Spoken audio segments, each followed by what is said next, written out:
High বন্ধুরা, তোমরা সবাই কেমন আছো? আশা করি সবাই খুব ভালো আছো আর আমি অনেক অনেক ভালো আছি। তো সবাইকে মাহাতো কুকিং অফিসিয়ালে স্বাগত জানাই। তো আজকে আবার একটি নতুন ভিডিও নিয়ে চলে এসেছি। বন্ধুরা, তোমরা সবাই তো ভিজানো মটর দিয়ে ঘুগনি খেয়ে দেখেছো। আজকে আমরা বানাবো দোকানে যে ভাজা মটরগুলো পাওয়া যায় সেগুলো দিয়ে। তো খুবই টেস্টি খেতে হয়, অবশ্যই বানিয়ে দেখবে আর ভিডিওটি লাস্ট অনেক দেখে যাও।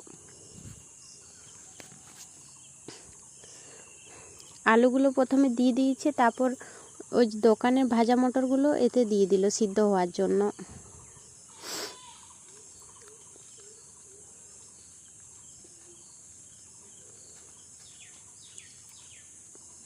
আলু মটরগুলো সিদ্ধ হয়ে গেছে, এখন সেগুলোকে নামিয়ে নেবে।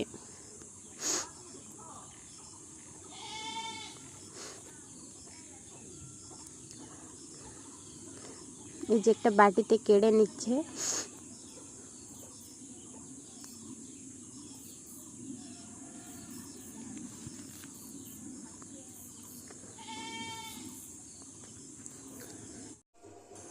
তো কড়াই তেল দিয়ে দিয়েছে, দিয়ে করে শুকনো লঙ্কা দিল।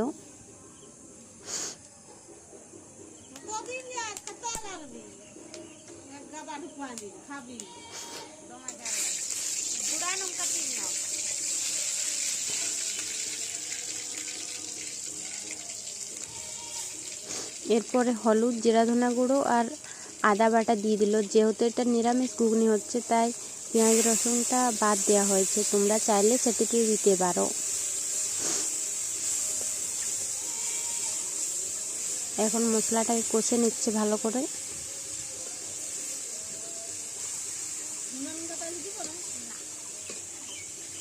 হলুদ একটু কম পড়েছিল, তাই আবার একটু দিল।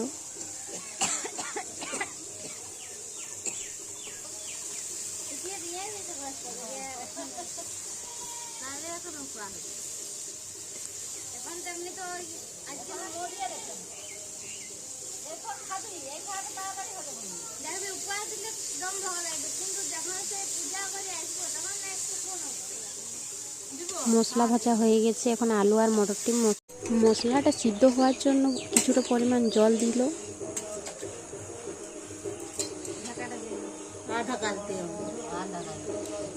এখন এই জলটা শুকনো হলেই ঘুগনি একদম রেডি। এই যে দেখতে পাচ্ছ, আমাদের ঘুগনি একদম রেডি হয়ে গেছে।